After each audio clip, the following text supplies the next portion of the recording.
Lampião e Maria Bonita.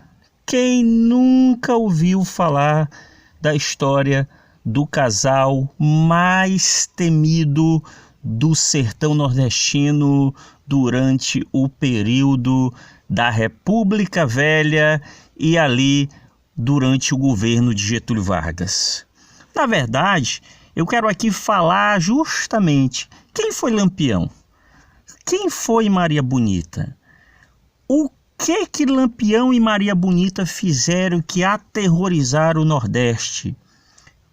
Por que Lampião e Maria Bonita são a referência para o cangaço? Se você quer saber as respostas para essa pergunta, então fica até o final, tá certo? Esse conteúdo é para você que vai fazer Enem, você aluno do ensino médio, você que está querendo saber um pouco mais de história do Brasil e para você que está buscando conhecimento, tá bom? Mas vou deixar de lorota e vou direto ao ponto, falando do cangaço no Brasil República, Lampião e Maria Bonita. Meu nome é Alberto Chaves. Mas vamos lá começar com a epígrafe. A epígrafe da aula de hoje é: nós nos transformamos naquilo que praticamos com frequência. A perfeição, portanto, não é um ato isolado, é um hábito. Quem disse isso? Aristóteles. Tudo bem. Maria Bonita e Lampião, Lampião e Maria Bonita, como vocês podem ver aqui na ilustração, na verdade foi um dos casais que mais mexeu e mexe com o imaginário, principalmente da história nordestina. Mas vamos começar falando um pouquinho aqui de Lampião. Vamos falar um pouquinho de Lampião. O homem, conhecido como Rei do Cangaço, fez a história sob o nome de Lampião. Nascido em Serra Talhada, Pernambuco, no ano de 1898. Virgulino Ferreira da Silva veio de uma família de classe média. Sua história como cangaceiro começou na década de 1920. Brigas por poder e posse de terras eram muito comuns na época, e foi um conflito desses que matou o pai de Virgulino. Para se vingar do assassino, ele entrou para o grupo de cangaço, ou do cangaço. Eu quero aproveitar aqui, lembrando que o Lampião ele faz parte do contexto do cangaço, que é visto como ou banditismo social ou um movimento que alguns costumavam chamar que era o Robin Hood nordestino, como eu cheguei a falar no vídeo anterior, onde eu falo não só do Corisco, como do cangaceiro brilhante. Então, é bom lembrar que o cangaço ele tem essa visão. Por quê? Porque ele nasce de um contexto, principalmente de um sentimento de vingança, do desamparo da República, do Estado diante do Nordeste, principalmente também pela necessidade de justiça, enfim, por uma soma de fatores que faz com que o cangaço ele passe a se tornar um movimento dentro do cenário nordestino. A vida cangaceira era uma espécie de protesto contra as injustiças sociais no Nordeste do Brasil.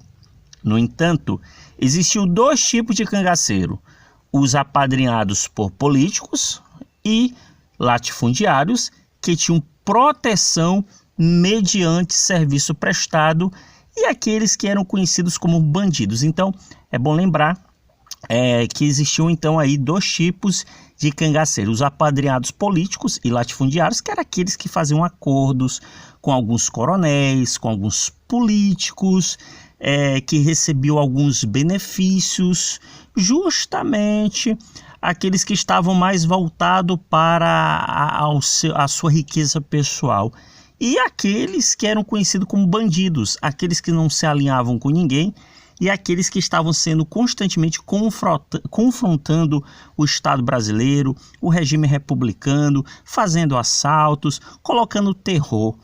E em alguns casos, como eu cheguei a relatar, nós tivemos aí casos de cangaceiros que roubavam dos ricos para entregar para os pobres, e outros casos que eles se apropriavam dessa riqueza para fins pessoais, né?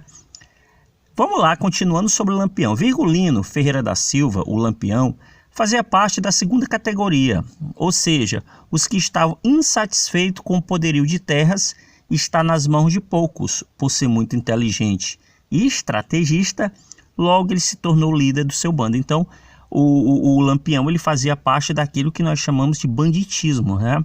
Muito bem. Imediatamente ganhou o apelido de Lampião, dado por seus amigos cangaceiros. Diz que o nome foi escolhido porque ele atirava tão rápido que a ponta de sua espingarda ficava vermelha como um lampião aceso. Vingar a vida de seu pai foi apenas o primeiro trabalho de Lampião. Daí então ele começou a aterrorizar as terras nordestinas. Alguns de seus maiores feitos foram o assalto à casa da baronesa de Água Branca, no interior de Alagoas, e a tentativa de tomar a cidade de Mossoró, no Rio Grande do Norte. Depois desses acontecimentos, na década de 1930, o bando, liderado por Virgulino, passa a ser procurado por toda a região do Nordeste, sobretudo como cangaceiros de alta periculosidade. Em contrapartida, as populações mais pobres viam neles heróis do povo, e daí porque muitos chegavam a construir uma imagem de que Virgulino Ferreira da Silva, o Lampião, era um herói. Chegaram a dizer que ele era imortal. Para vocês terem uma ideia, o fato de pegarem o bando, cortarem as cabeças, era justamente para tirar esse caráter divino, que alguns diziam que Lampião tinha um corpo fechado, que ninguém matava ele, enfim. Entretanto, a vida cangaceira exigia que os homens vivessem errantes e, sobretudo, de saques às grandes fazendas. No auge de sua fama, sendo chamado de Rei do Cangaço, ele conhece Maria Déia. Ao se unir ao bando e se casar com o líder, ela ganha o nome de Maria Bonita. Então, a Maria Déia, ela muda o nome para ser chamada de Maria Bonita. A segunda metade dos anos 30, Getúlio Vargas impõe uma caçada por Lampião. Então, é bom lembrar que o Lampião ele nasce dentro do contexto da República Oligárquica e perpassa a Era Vargas. Então é interessante que você entenda esse cenário do contexto, que vem ali do cenário do coronelismo, da política dos governadores, enfim, e que depois vem com um desfecho que é a derrubada de Washington Luiz, e a Era Vargas, né? Então é interessante entender e manter o contexto. Então Getúlio ele impõe uma caçada por Lampião, objetivando acabar de vez com o cangaço, instituir uma nova ordem social. Em 1938, o bando é pego numa emboscada na Grota do Angico. Interessante que em 1938 já entra o governo constitucional de Getúlio Vargas. Então o líder, sua esposa e outros 9 companheiros foram cercados durante a madrugada. Um tiro certeiro atinge Virgulino, que estava despreparado bem na barriga. A lenda do homem com o corpo fechado pelos espíritos morria aos 40 anos de idade. Além dele, Maria Bonita e os outros que ficaram feridos e foram degolados. É bom lembrar que quem na verdade foi responsável em perseguir os cangaceiros foram as volantes, que era um agrupamento especial, uma espécie de BOPE do Nordeste, que se utilizava de altos requintes e crueldade. E geralmente quando as volantes eram chamadas, eles traziam só as cabeças daqueles a qual eles eram, digamos assim, imputados, responsabilizados a trazer, né? A matar, eliminar e trazer a comprovação, ok? Por fim, os corpos foram deixados para trás para serem comidos por urubus, como regia a cultura da época. Entretanto, suas cabeças foram expostas em praça pública por todo o Nordeste, juntamente com seus chapéus e armas.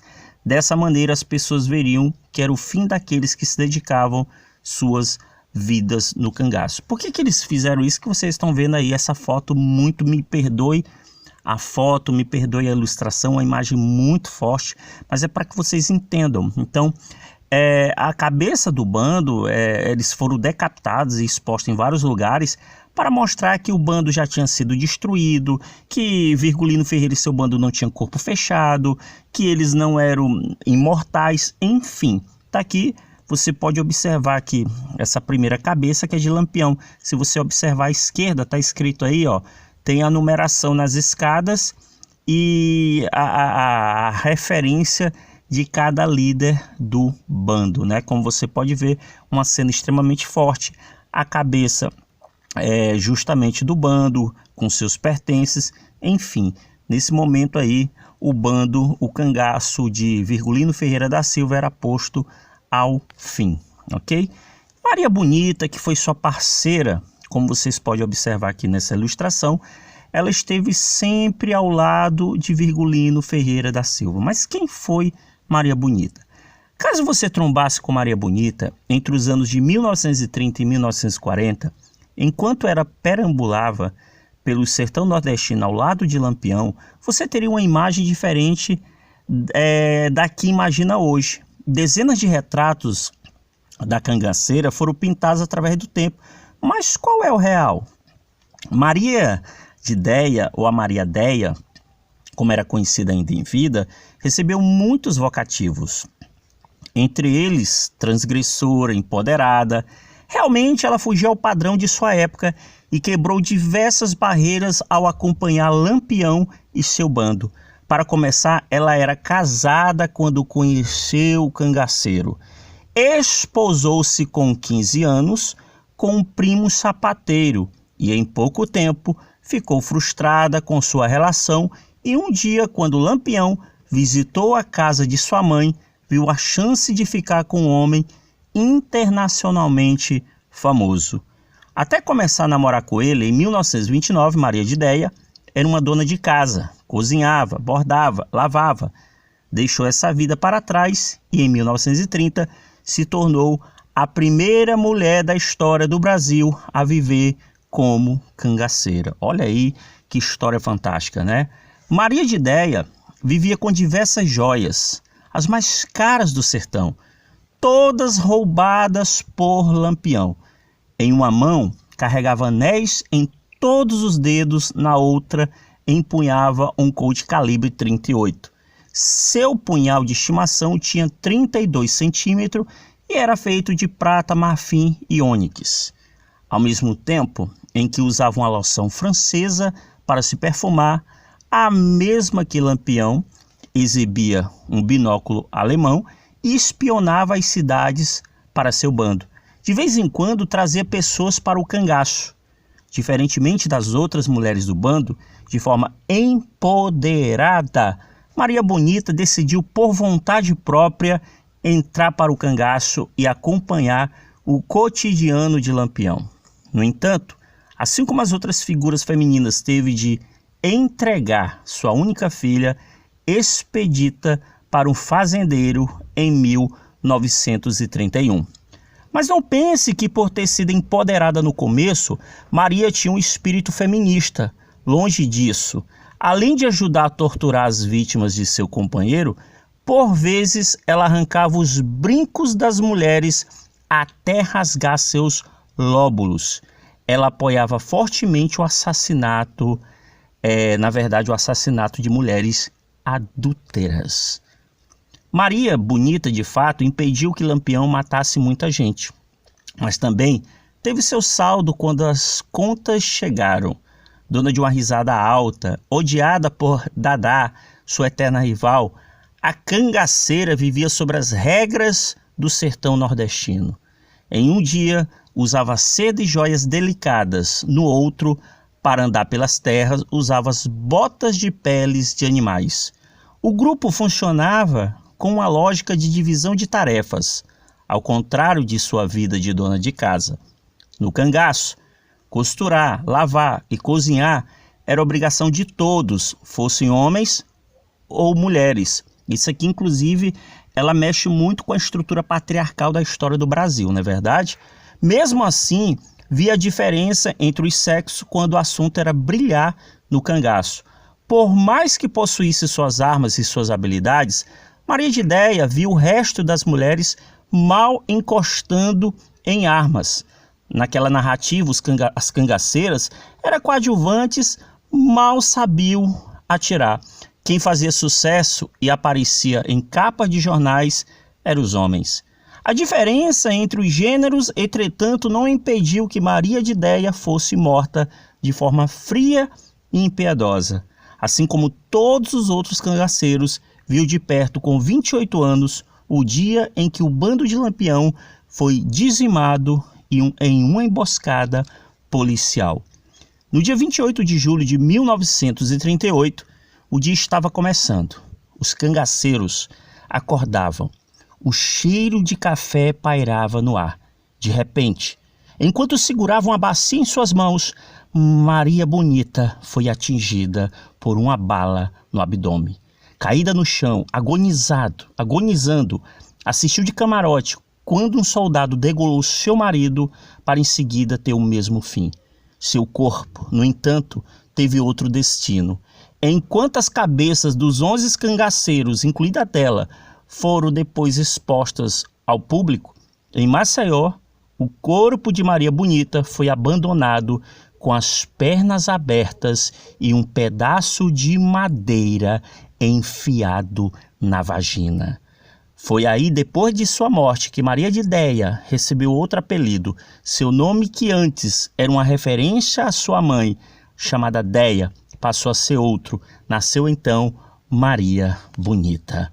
E aí, gente, esse é o recado que eu deixo para você. E aqui você tá aí a foto para finalizar, que é do lado esquerdo, você tá vendo aí Lampião do lado do meu Corisco, que sempre acompanhava o braço direito de Lampião, e do lado direito, Maria Bonita. E aí, entendeu sobre Lampião e Maria Bonita? Se esse conteúdo foi importante para ti, se fez sentido, deixa um like, se inscreve no canal, compartilha para o máximo de pessoas e até a próxima.